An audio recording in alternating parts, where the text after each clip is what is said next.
Hope everybody's doing amazing as always. Welcome into the live stream. Hello, guys. All right, folks. A lot to go through in today's video. Appreciate everybody joining me as always for this live stream. Week 2 of Twitch. Week 2. Monday, Tuesday were rough. Last week we had trouble on the tech side, obviously. Holy smokes. That was no jokers, but new week, feeling pretty good about how things are going here. And we really have a lot to go through in today's video. And by the way, welcome to earnings season. Earnings season's finally here. What do you know? It's actually here. And this week, who we got reporting this week? It's PepsiCo. We have, if I recall, United Health reporting this week on Friday. United Health, biggest Dow stock in the market. We have a lot of the big, huge financials reporting this week. You have Fastnell reporting, which is a good gauge of the economy. You have, who else do we have reporting this week? Oh, WBA's reporting this week. Holy smokes, that's a stock that can never get out of its own way. So, yeah, a lot going on. So, in regards to trading day today, very interesting day. So, I'm going to pull up the NASDAQ here and show you guys what actually has transpired here today. So, market obviously sold off massively in the open, right? This is where we closed at on Friday. This is where we opened at today, right? Market super fearful, obviously, with the drama in the Middle East. Everybody gets freaked out over that, and market sells off super heavy into the open, basically, right?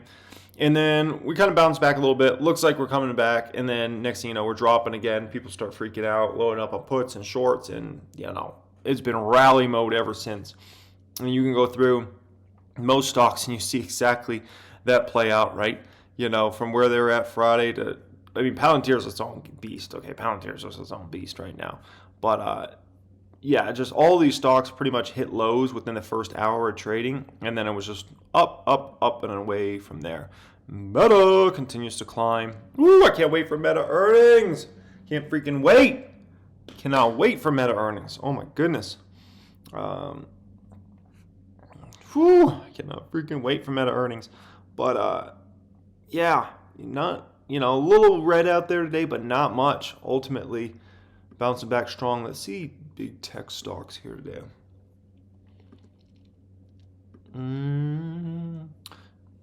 Strange day for big tech. There's nothing happening. The worst stock in big tech is down less than 1%. The best stock in big tech's up 2%. Palo Alto Networks?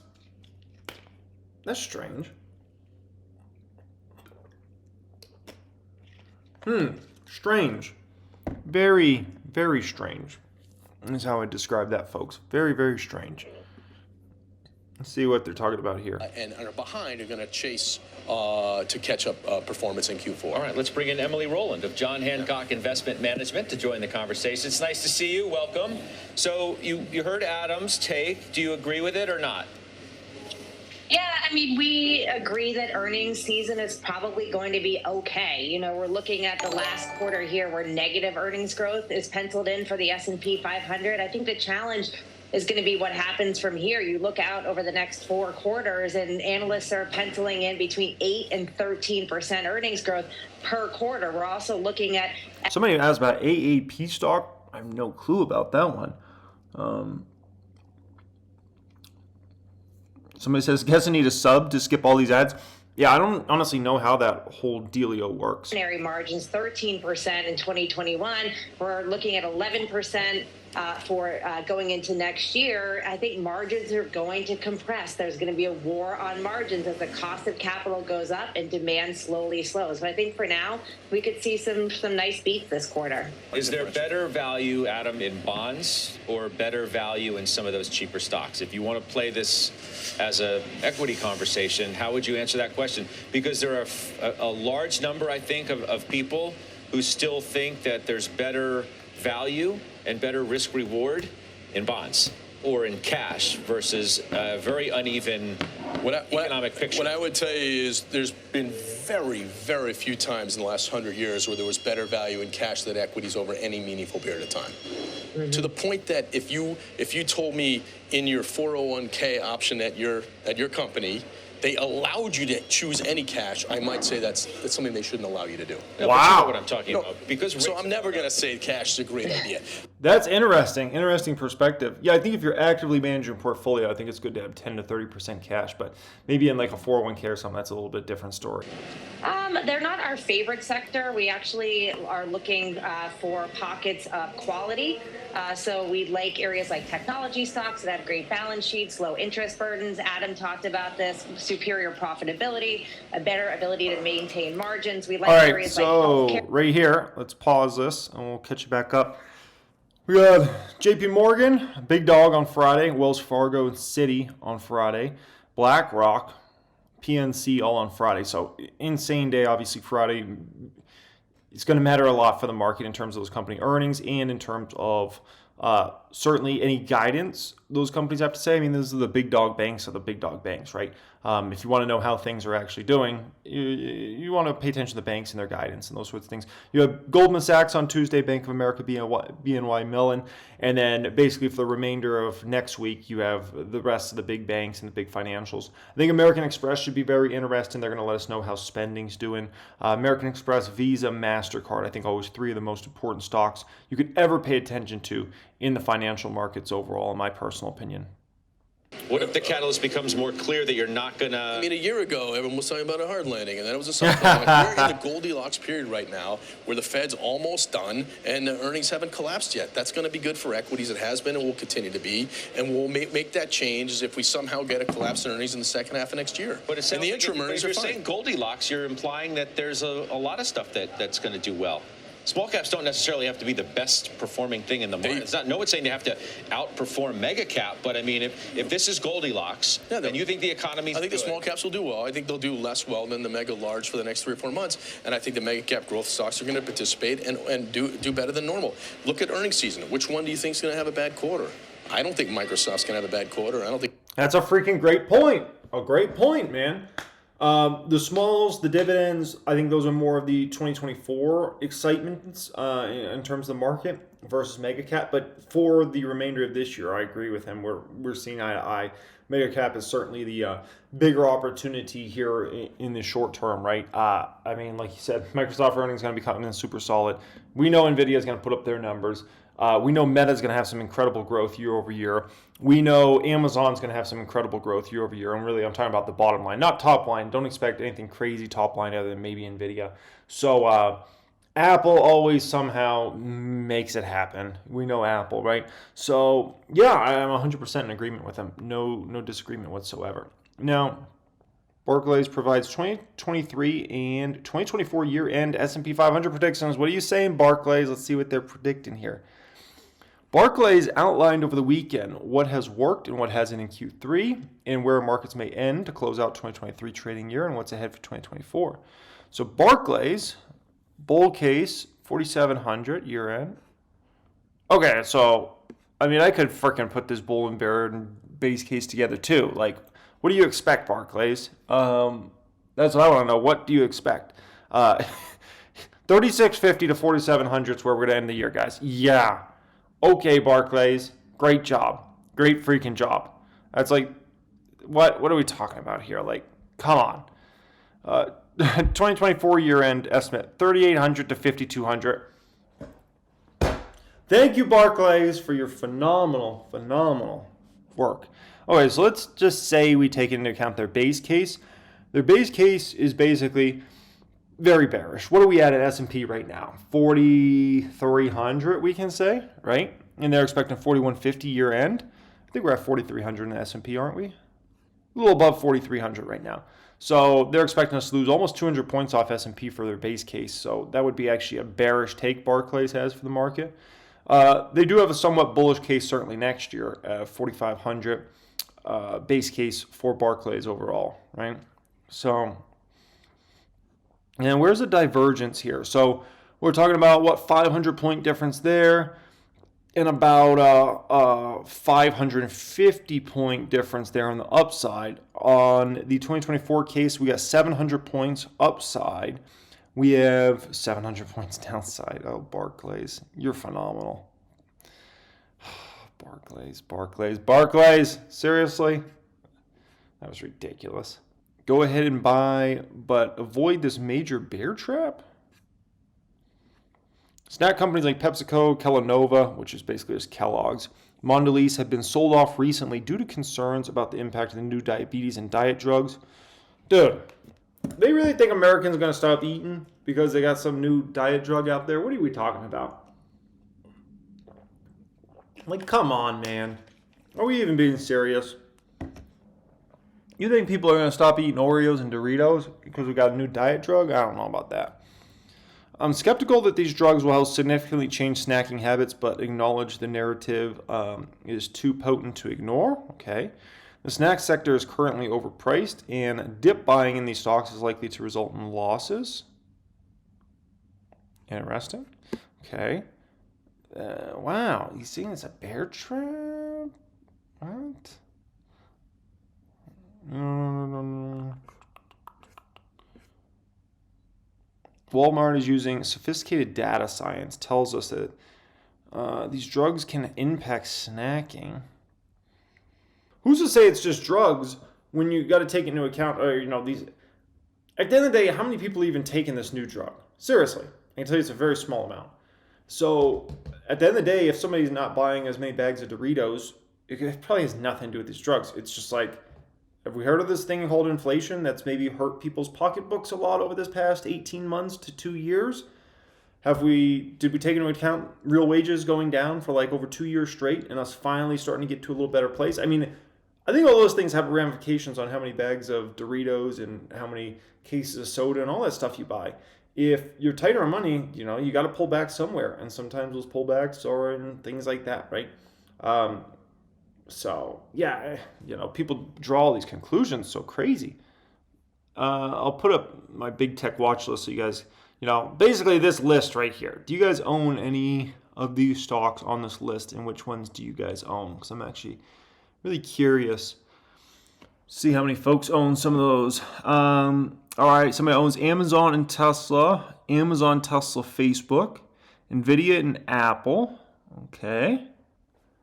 Interesting. Amazon, Meta, Tesla, and Nvidia. Oh, okay. Yeah, I mean, there's so much quality in the big tech space, and it just really depends upon where you want to play.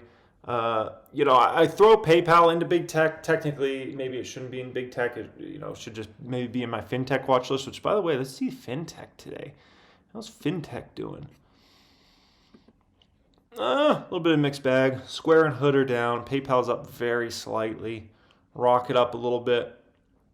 By the way, I don't know if you guys have seen basically what they're doing with some of these mortgages, these rate buy downs and all this stuff, man. It reminds me of variable rate mortgages back in the day. I don't like it.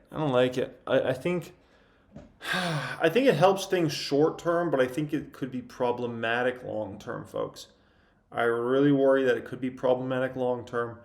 It reminds me a lot of the balloon variable rate type mortgages they were doing back before the great financial crisis. And then that came back to bite us in a significant way, obviously, in 08, 09. And it added on a ton of pressure onto foreclosures and short sales and those sorts of things. And I see these companies doing it, and I'm like, that can benefit short term, meaning, that can benefit real estate for a year or two, but I just think it's going to be a problem longer term. I really do. It scares me. So, Ethan says also owns PayPal. Interesting. Yeah, PayPal's been, the fall of PayPal stock has been incredible. Obviously, you guys know my opinion on PayPal. I think it starts to come back to life next year and has a very bright next few years, but it's been just brutal. The 1 year, 31% down. The valuation's on the floor for this stock now at this point in time. I mean, check this out. Trading at 11 times now this year's numbers. This year's numbers 11 times. Oh my gosh. And trading at 10 times next year. That's incredible. Absolutely incredible, folks. But that's the market we're dealing with. My gosh. That's nuts, man. Absolutely nuts. So, let's see what's going on in Sindenson here. All right, let's see stocks making the biggest midday movers. Spotify. Shares of the music streaming service fell 2.5% after they were downgraded. Okay. The firm said Spotify's new audiobook offer doesn't fit its original forecast for margin expansion while simultaneously stoking competition from Amazon. Interesting. I mean, at the end of the day, Spotify has to just keep going. They just have to keep going. For Spotify, and it's never been a stock that's interested me because I just don't like how they have to compete against Apple Music. But the tough thing for Spotify is there's only going to be so many music listeners out there, right? And so you have to continue to push into other verticals, other spaces, and things like that if you want to continue to expand your business. Bottom line, like you can't get away with just having a music service for all of eternity. That's just, yeah.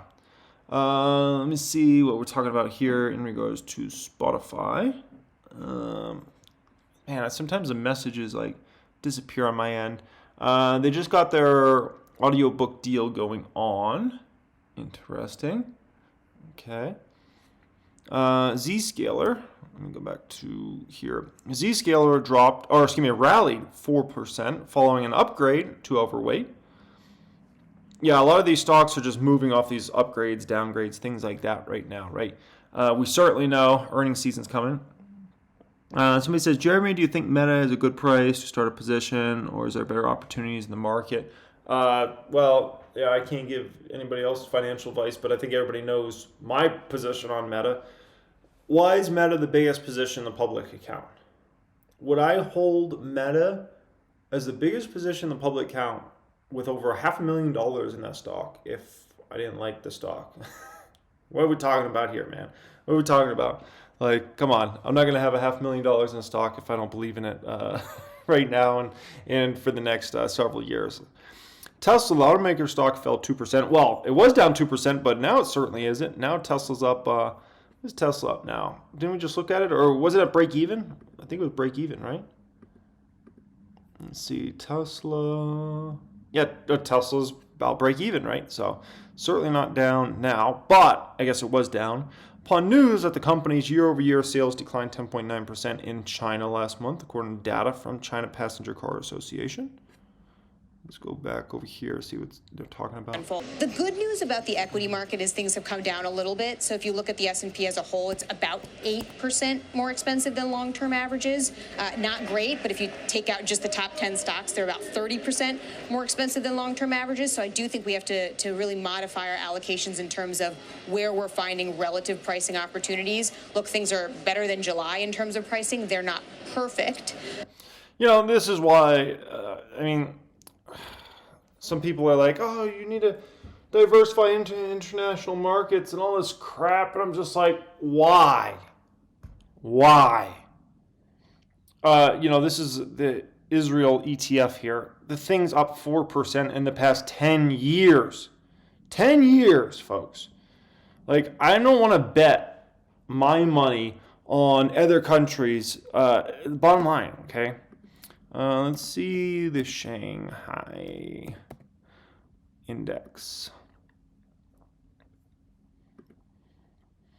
Shanghai Index is up 38% in the past 10 years. Look at back in 2007. Oh my gosh, that's insane. Look at this. Even you look at this. You would have thought, 2009 is a great time to be buying, right? 2009. You would be down if you bought the Shanghai Index in 2009, the best time to probably buy stocks in the last, 50 to 100 years. Probably since that was the best, 2009 was the best time to buy stocks since the Great Depression. And Yet you would be down today if you bought the Shanghai index back in 2009. Are you kidding me? It's insane. So, why the hell do I want to go buy a bunch of international markets when I got the best thing right in front of me? Like, this is crazy to me. People can do whatever the hell they want to do, but to me, I'm just like, that's nuts, man. Absolutely nuts. Motorola Solutions added 3% after Bank of America initiated the stock at a buy rating. The bank cited solid pricing power, strong growth, and sustainable order pipeline. Datadog dropped 3% after Bank of America downgraded the cloud stock to neutral from buy, citing downside revenue risk from demand checks. Okay, that's interesting. Obviously, we know what happened with oil stocks. Defense stocks, I would assume, oh my gosh. Look at freaking defense stocks today. Defense stocks also rallied on the risk of rising conflict between Palestine and Israel. Northrop Grumman, oh my gosh, General Dynamics. These stocks are up like 10, 9, 8% today. We spoke about travel stocks earlier. But my gosh, the defense companies, yeah. War is very good for the defense companies. Very good for the defense companies. Jeez. Yeah. All these defense contractors, this is like the best stuff ever for these companies. I mean, obviously with what's going on, Russia, Ukraine, now you have this Israel situation. We'll see how all that transpires. You have the threat of China, Taiwan out there. Woo! I mean, for the defense contractors right now, it's a great situation for them, right? I mean, for the rest of us, we're looking around like we don't want things to go bad. But for those companies, they love it because at the end of the day, when you got all these problems, when you got all this fear, right? Guess what? That means ultimately more defense spending. PayPal, Wall Street got this one right, but yet a buy? What are they talking about here? I usually do not bet with Wall Street, but the case of PayPal, I think Wall Street gets it right this time. I see strong fundamentals and catalysts. I'm confused. Wall Street's been selling the stock ridiculously heavily. Why is PayPal $57 today? Because Wall Street sold this one and sold this one and sold this one nonstop for like the past freaking 2 years straight. I see strong fundamentals and catalysts afoot, both in near term and long term. By the way, PayPal is forming a bottoming process, so I will say that. To deliver favorable returns, near-term catalysts include new leadership, ongoing cost-saving initiatives, and new offerings. Long-term catalysts include a superb return on capital employed and capital allocation flexibility. Despite all above, the stock trades at around 12 times PE. Yeah.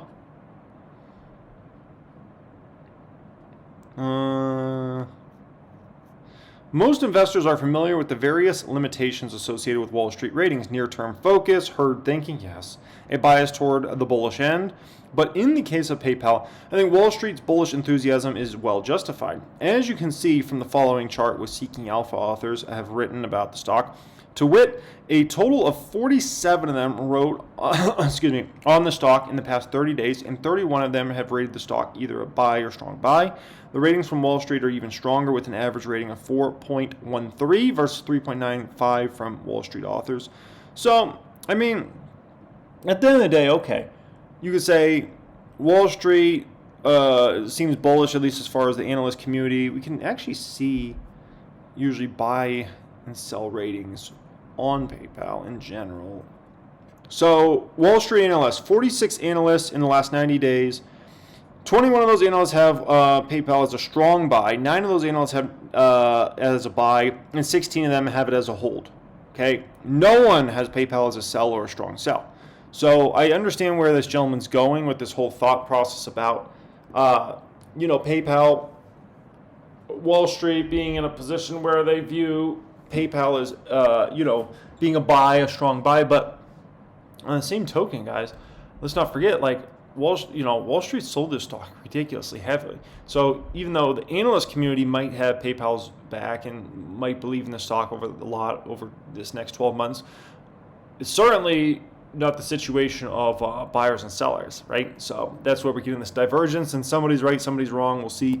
where it all trades out at the end of the pie, but that's kind of what's going on there. So, Palantir, not too much going on here, but man, a really strong day.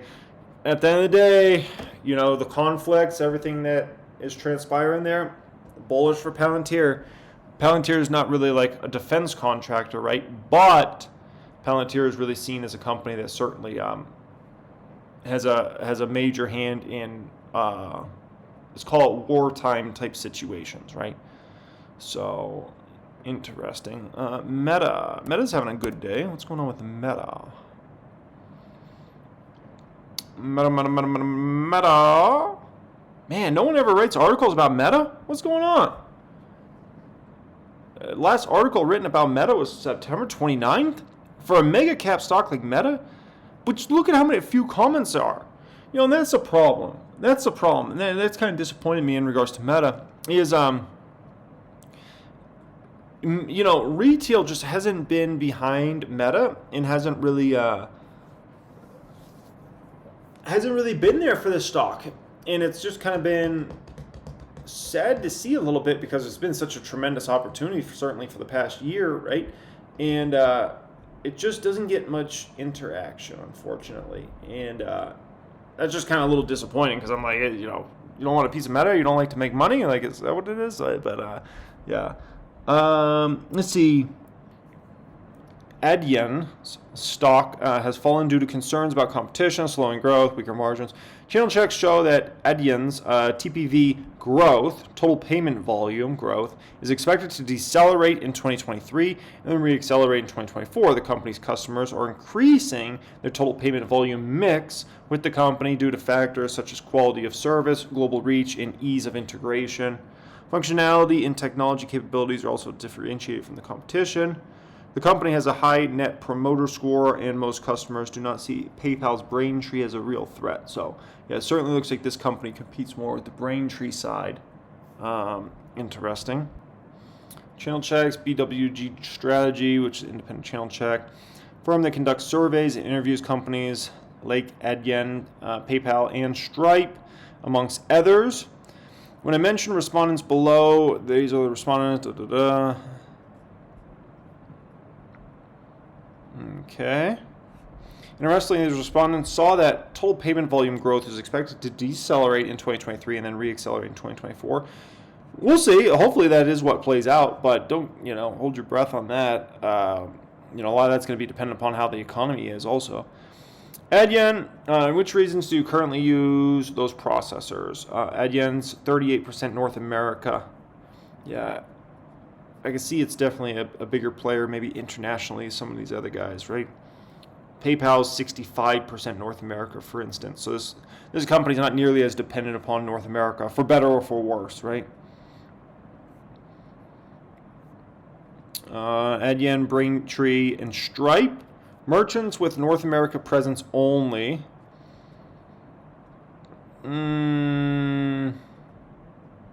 Yeah, so Adyen is just, seems like a much bigger player internationally than just being reliant on North America. Well, no, merchants with North America presence only. So Adyen, 51.6% of their merchants are North America presence only? That's weird. But yet wow, that's a strange situation. I would have figured this number would have been higher. Huh. Well, anyways, yeah. I mean, the whole space, all of fintech's just been incredibly weak. So it's, certainly the market we're dealing with right now, right? Is the law of the land for now. All right, come back to you in a bit. Julia Borston, he's back. What does he want this time? Well, Nelson Peltz's Trion Fund Management it's one of Disney's largest investors with a stake of 30 million shares worth more than $2.5 billion. Peltz also plans to push for multiple board seats at Disney, this according to sources familiar with the situation. Now, all of this comes after Disney shares just last week hit their lowest level since 2014. It also comes after back in January, Trion launched a proxy fight against Disney, criticizing Disney's acquisition of Fox and failed succession planning. Peltz dropped the battle after CEO Bob Iger unveiled a corporate reorganization and meaningful job cuts. Gordon Haskett Research writing, quote, the stock is stuck in the exact same spot and Disney is holding a much weaker hand of cards than it was holding last winter. Now, the stock is down since then, but Iger has announced a slew of changes. Disney had no comment, and we are awaiting official announcement from Trian and Peltz about what their plan is here. Guys? Yeah, Julia, thanks. I mean, to Julia's point, he sort of stood down the first time and then have watched the stock do nothing, even though this plan was enacted, and now is, I guess, thinking enough is enough. Time for more action. Somebody in the chat asked about IPOs. No, I don't like IPOs. I definitely invested in some companies in 2021 that had recently gone public, and usually that's a no-no for me. Usually I try to stay away from that, and I got bit bad. So just kind of prove, stay away from freaking IPOs. It's not worth it. Let them be public for a few years, prove themselves. If they do that, then you can make a move, right? The thing is, there's thousands of stocks in the stock market, right? I think a lot of times folks think, I have to get in the newest, hottest one, the newest IPO or whatever. Let it play out for a while, man. There's thousands of opportunities out there. And I can almost guarantee you most of the best opportunities are in companies that have already been public a while and not in the newest IPO. Folks are usually only going to take a company public because they're either in financial trouble or they can command a huge valuation. Other than that, why would you take your company public and sell shares off for an undervalued valuation? That usually is not going to happen, right? And then you get a lot of this situation where analysts then come out, you do these bullish calls on these stocks, right? But sometimes those same analysts can be in connection with, the ones that took that company public in the first place. And I don't know. It's a whole sketchy situation. We're going to see you for some more insights in just a couple minutes. Damn, Santoli's working overtime. What does he mean? Day higher, that this is now the 14th straight close higher for the S&P on a Monday. And for the NASDAQ, we haven't seen a close in the red for the NASDAQ since the second quarter. So for whatever it's worth, headlines of the day aside, Monday seemed to be a very strong day in general for the market to rally, at least to start the week. Yeah, strong track record for Monday. Interesting. Well, let's get a sense overall of how the market is handling this elevated geopolitical risk now. Joining us now, Ruchir Sharma, chairman of Rockefeller International and Breakout. That's a good point in the chat. Somebody said, does it justify an 80% decline? That's what it really comes down to, right? And I don't know. I don't follow that industry very well, but yeah, that's the thing. Sometimes these stocks just get well overdone. That might be the situation with that stock. It might not be. I really don't know. But, yeah, that is something I wonder sometimes. Does the fall of the stock really justify what has happened with the business? Let's say a company's revenues are down 10%. Does it justify a company's stock going down 70%? I don't know about that. But sometimes if you have a company that is seen in some sort of decline or some big competition problems, people just, sometimes they overblow it, sometimes they're right about it. Bank of America's long-term securities to weigh on quarterly report. What is this all about? Bank of America CEO Brian Moynihan has told investors for years that the bank's huge deposit base would pay off when interest rates finally rose. And rates did rise. The Federal Reserve has jacked up its policy rate. Obviously, we know 525 basis points since March 2022, but the payoff didn't pan out quite as Moynihan had hoped. A good part of the reason why is that deposits rose during the pandemic. The bank funneled billions of dollars into long-dated treasuries and mortgage bonds at low rates. That leaves Bank of America with large paper losses and some finger pointing within its ranks, Bloomberg citing people familiar with the matter. Among the four biggest U.S. banks, Bank of America has the largest securities portfolio and is the lowest yielding, with a good portion of its portfolio focused on debt that matures in 10 years. By holding low-yielding debt, the value of the holdings declines as the Fed tightens policy and interest rates climb in the financial markets. The value can decline more if central bank raises rates again, as expected according to policymakers. Interesting. Wow. This is actually really interesting. For Q3, sell-side analysts expect Bank of America's net interest income to rise 2.7%, the lowest among its rivals, Bloomberg said. The decline in portfolio value as interest rates rose helped trigger bank runs at some mid-sized banks. Obviously, we remember SVB and all that crap from back in around March. With over $3 trillion in assets and $1.3 trillion in deposits, Bank of America can wait and let the longer-term debt roll off. As those securities mature, the bank can invest them into higher yield options. Also offsetting the long-dated securities are the bank's other investments. Quote, if you look at the yield, the entire portfolio over the course of time, the yield has gone up because, of course, we retain about 40 to 50% of that portfolio in short-dated cash or treasury swap to floating, Bank of America's CFO said. Interesting. As a result, returns will improve each quarter as the portfolio shrinks and the rest of the bonds become shorter in duration. For now, though, more than 25% of Bank of America's book is in debt securities that together yield about 2.4% in a market where 5% is a norm. Wow. Wow. That's intriguing. Yeah. Bank of America. There's only one bank I have an investment in. One bank in the whole world. And it is JP Morgan. JP Morgan's it, folks. It's it. Only bank I'm invested in. If you told me I had to buy something outside JP Morgan that's a traditional bank, I might go to Goldman Sachs, maybe Ally, something like that. When SoFi gets profitable, maybe SoFi, but waiting to kind of see what happens there. When it comes to SoFi, they've just been losing a fortune over the past few years. So we look at SoFi's financials here. When it comes to SoFi, obviously the revenue growth has been, we could call it pretty respectable over time for the company, right? But, I mean, look at that total revenue growth. Insane. Absolutely insane. But then we go to the bottom line, and we see L's and L's and L's and L's and L's and L's and L's across the board, right? So at some point, hopefully SoFi can flip that in the next year or two, but it's been kind of rough sledding. And from my understanding, obviously, everything that's transpired over the past few years with student loans has negatively affected them. But I'm interested to see where are analysts at in regards to SoFi. We go to ratings, Wall Street analyst ratings.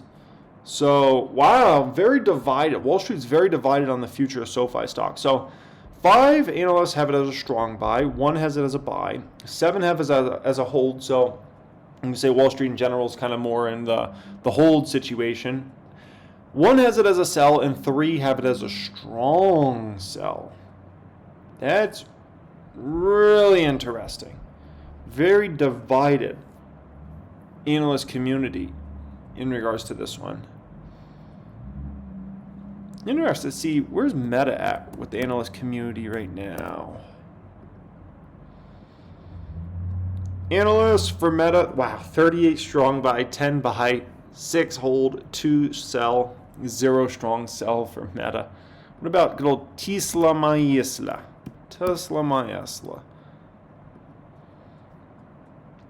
Tesla, 11 strong buy, 5 buy, 19 hold in regards to Tesla. That's interesting. 3 sell, 2 strong sell for Tesla. Interesting. What about the crown jewel of Wall Street? Good old Apple. 21 strong buy. How do you have a strong buy on Apple? And that just doesn't make sense. If you want to have a buy or a hold on Apple, I understand. A strong buy? Like, come on, man. Come on. I mean, that's a little much. If Apple's 125 today, I feel a little different, right? Apple 180, 13 hold, 2 sell, 1 strong sell in regards to Apple. What about Palantir? Palantir always a very controversial stock. 2 strong buys for Palantir. I'm assuming one of them is Dan Ives. 1 buy, 8 are hold for Palantir, 3 sell, 4 strong sell. So the bias for Palantir for at least the short term is bearish from the analyst community, that is, right? 8 holds, 3 sells, 4 strong sells. and only one buy and only two strong buys, that definitely is biased toward the downside for Palantir from the analyst community. That's their personal belief. Obviously, it's maybe a little different than my belief, but that's a subject for another day. So to see kind of where things closed out here today, looked like Palantir was a big winner chicken dinner. Looks like Fubo was a big downside stock here today. Other than that, Foot Locker, big upward day. Foot Locker's also getting momentum out of nowhere. Look at Foot Locker's 5-day. Something's going on with Foot Locker, folks. You don't just get 15% up on a 5-day unless something's going on there. Somebody's building a position. Revolve's up 4% here today. That's a good day. WBA bounced back a little bit. Cake. Mattel's just been dead money. I don't really think it should be. Especially the fact that they had that Barbie movie, was one of the most successful movies we've seen. Incredible success, right? Meta, good day overall. If I really want to know how the public count does, I really check Meta and Tesla because those are just such heavy weights in the public count. And if those stocks did decent, then it was probably a pretty good day overall for the public count. Yeah, not much downside today. Avant had a little bit of a tough day there. Fubo certainly had the worst day. S-Dow got hit a bit, but that's because the Dow went up, right? Corsair, JWN, not too much happening there. And then I want to do one last check here. Big tech. See where things traded out. And just a really boring day for big tech. Biggest upside mover, 2%. The biggest downside mover, 1%. For big tech, folks, that's boring. And you know what I think it comes down to in regards to that? I think what it comes down to, folks, is the bond market was closed. You know, I think if the bond market was open today, I think you have some more dramatic moves there. But with the bond market being closed today, I think that's just because with the bond market being closed, I don't think you probably got as nearly as much algorithmic type moves of like, oh, this treasury just went up, so now we need to sell off these stocks over here. You have so much of that goes on when the bond market's open, especially this, over this past year, because so much focus is on bonds, treasuries in general, right? And so it will be interesting to see tomorrow when the bond market's open what really happens with this market and the volatility. And I'll be here to cover it for you guys, obviously, on the live stream. But yeah, it shall be interesting. So appreciate y'all joining me. Thank you for being here, folks. The second week of live streams. Yeah, obviously I'll start promoting this Twitch more often starting next month. But for now, just kind of keeping it small and just trying to make these live streams as helpful and as useful as possible for you guys and trying to keep you up to date with everything and my opinions and perspectives. Thank you, everybody that obviously follows and everybody that subscribed to the Twitch. I appreciate y'all joining me. As always, much love. And, yeah, see you guys tomorrow.